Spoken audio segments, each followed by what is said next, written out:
Laker Nation, I'm here to tell you right now that Rob Pelinka is about to absolutely cook at the NBA trade deadline.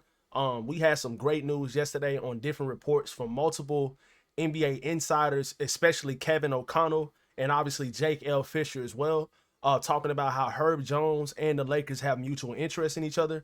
And on top of that, what Rob Pelinka's plan is to try to do with our future first round pick, our 2031 first round pick. He's trying to swap that into multiple first round picks, like lower level, like lower draft picks. So I think our 2031 first round pick is like I think it's top 12 protected or top 13 or something like that. And that would turn into multiple, like maybe low 20 round picks or something like that. He's trying to get multiple assets in order to trade those to try to get one of these other high caliber defensive minded wings like Herb Jones or Andrew Wiggins. He's trying to get more assets to make bigger trades. And when Kevin O'Connell said this, and I'm about to show the video here in a second, I'm gonna show the clip, I got extremely happy because this is one of those type of moves that Rob Pelinka, he tries to make. I'm like, I don't think that Rob Pelinka is great at his job. I don't think he's a great GM. But at the same time, I think for considering the Lakers tax is 100% real when it comes to players wanting to play against the Lakers. When it comes to teams trying to stop the Lakers from being great, that is absolutely real. There's so many different facts and things that go on in the NBA that like proves that over and over again. But Rob Pelinka tries to make these moves. There's a lot of smoke screens from different reporters. And I don't think a lot of reporters have insight on what the Lakers actually want to do. But Kevin O'Connell is one of those guys that talked about how Luka Doncic was being targeted by the Lakers a year before they traded for him. And he is a reporter that works for Yahoo Sports, so obviously he has some very good sources. So in the clip I'm about to show in a minute, it's about a minute long. He spoke on what they're trying to do and how Herb Jones is interested. Well, they have mutual interest, the Lakers and Herb Jones. But I want to talk about in today's video, obviously the news I just talked about with Kevin O'Connell and Jake L. Fisher pretty much mimicking the same thing on two different podcasts about what the Lakers are trying to do. That's how you kind of know it's true. And then on top of that, I want to talk about one of the trade targets, my dream trade target, guys, that doesn't cost a lot, but I just want the Lakers to really trade for this guy because I think he can help out in so many different ways, and I don't think it will cost that much. So let's go ahead and hop into this clip right quick on Twitter. I got this yesterday. The news broke yesterday. I was trying to get the video up yesterday, guys, but I couldn't. I was kind of busy. So let's go ahead and listen to this now, man. But this is about a minute long. And let me see. Turn this up. Yeah, I thought about this one. And listen to the start of this. He doesn't even like the guy that's asking the questions. He doesn't ask him nothing about it. This is something that he came off the top of his head on. What's next? Herb Jones to the Lakers. Yeah, I thought about this one.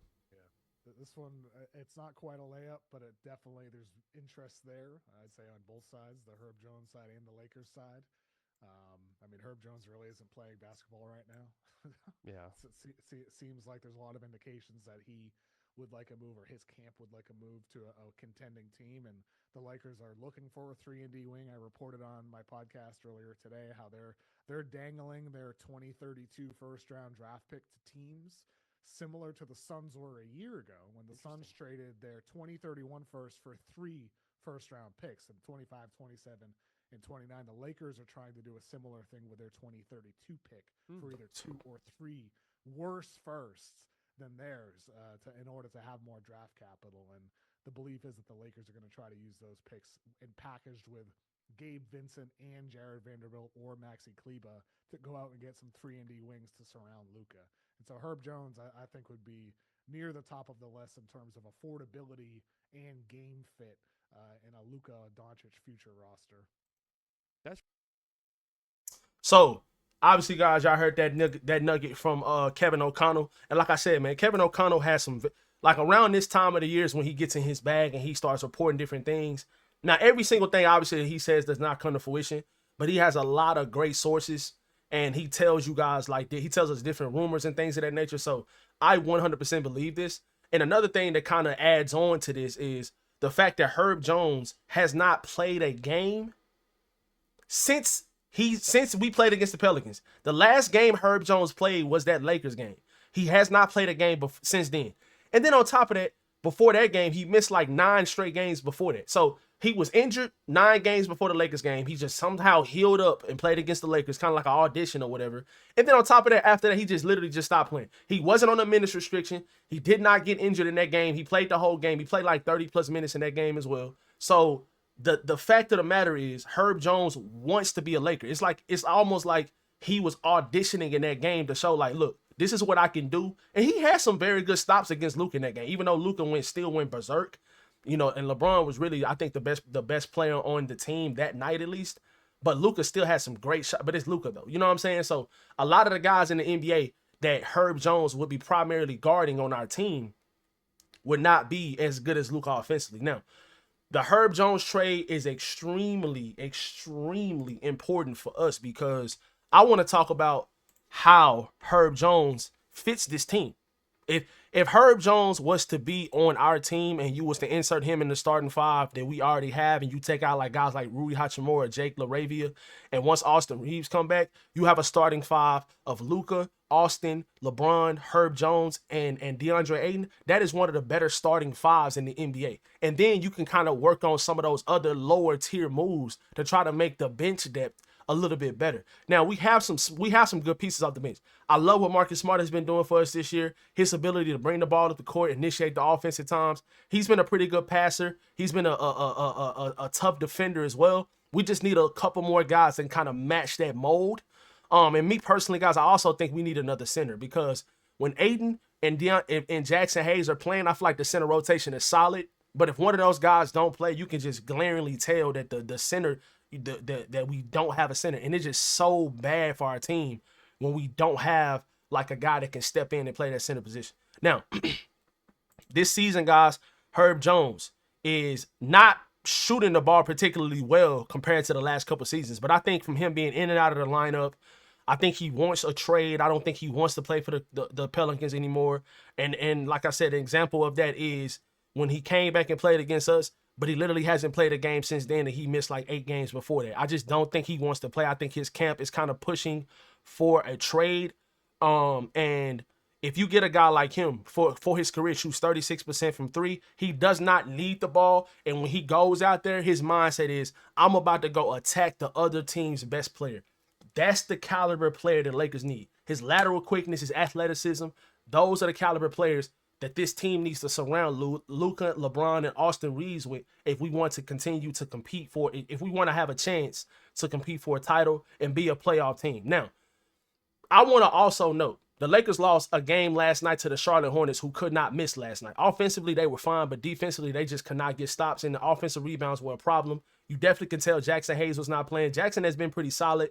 At times, he's been better than DeAndre Ayton in certain games. So not having him the last couple games, especially last night, it really hurt the team. But just in general, that loss last night was a bad loss, quote unquote, you know, even though Charlotte has been one of the better offensive teams. But record-wise, they're not a good team, and we should have won that game, right? So those type of games are like, you put yourself in a situation where you really ask yourself, is this team good enough, right? And are they good enough to win the championship right now? I don't think so. But this team is one of the better teams in the Western Conference, in my opinion. The record that we have right now we've only played 3 games. We've only played 7 games with our big 3 this whole entire season. It's only been 7 games where Austin, Luka, and LeBron have all played, and really it's been 6.5 because Austin didn't even finish the Christmas game, and we probably still we're gonna lose that game anyways. Now, granted, without playing with your best 3 players and you're still 9 games over 500, that is and then on top of that, you have probably the worst offensive bench in the league.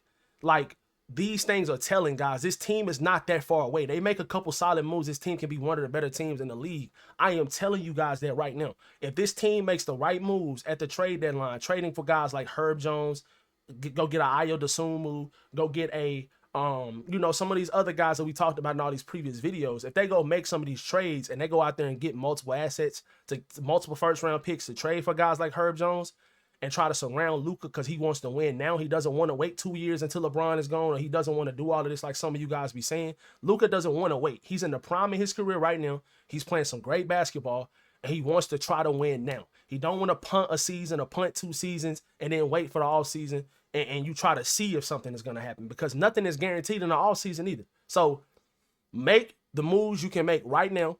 Try to win right now. and try to go get guys like Herb Jones to maximize the floor of this team and really give yourself a chance to win. Herb Jones is one of the better on-ball defenders in the entire NBA. He was a first-team All-NBA defender, first team All Defense a couple seasons ago. When his last season, he played almost the whole year. He played 76 games this year. This was the last year that the Pelicans were actually a playoff contending team. They made the playoffs this year and they lost in the first round to OKC. Zion Williams, that's the year Zion Williamson got hurt in the play-in game against the Lakers. So right before the playoffs started, Zion got hurt in the game against us. So Zion wasn't even able to play in that series against the Thunder. So maybe they would have won a couple more games or something like that. But they had a pretty good squad that year.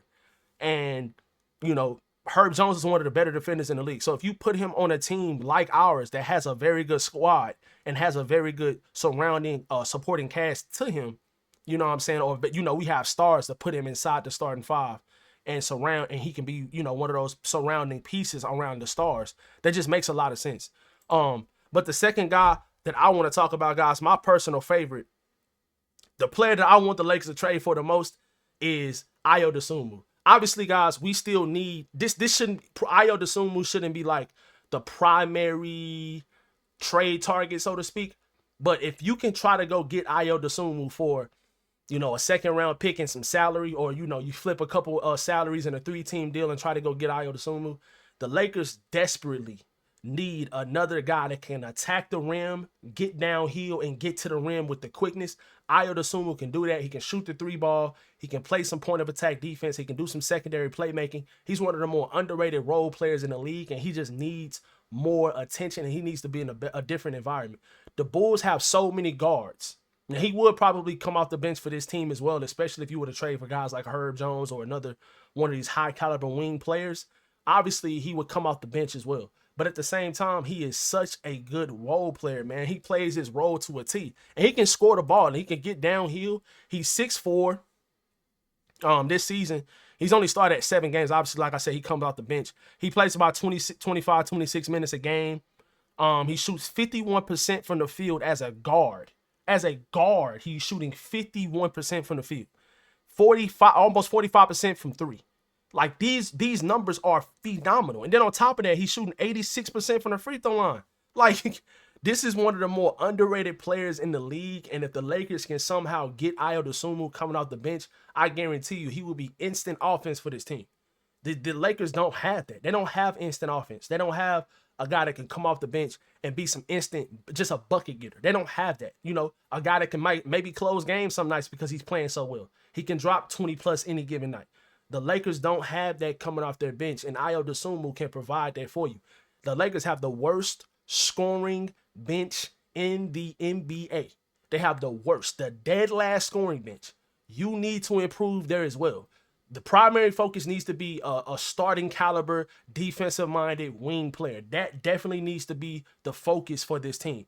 But on top of all of that, the Lakers need to try to focus on trying to find a guy that can come off the bench and provide them some two-way capabilities, but primarily some offensive punch off the bench as well. Ayo Dosunmu provides that, guys. He's my dream trade target. Now, obviously, like I said, he's not the primary guy that we should be going after, but he is somebody that I think they should go after, and he's my personal favorite target. So hopefully we go get a guy like Ayo Dosunmu, or get Ayo Dosunmu in general. Just go get Ayo Dosunmu from the Chicago Bulls. I love his game, man, and he would definitely help this team. But, guys, that is the latest trade update, guys. We got some nuggets from Kevin O'Connell, and we got some different trade nuggets from, you know, Jake L. Fisher and things of that nature that we spoke about in today's video. But I hope you guys enjoyed today's video, man. If y'all did, I appreciate you guys. If y'all would drop a like and subscribe to the channel. Thank you guys so much for watching today's video, man. If y'all enjoyed, y'all be sure to drop a like and subscribe if y'all are new. And I'll catch you guys in the next one. Peace.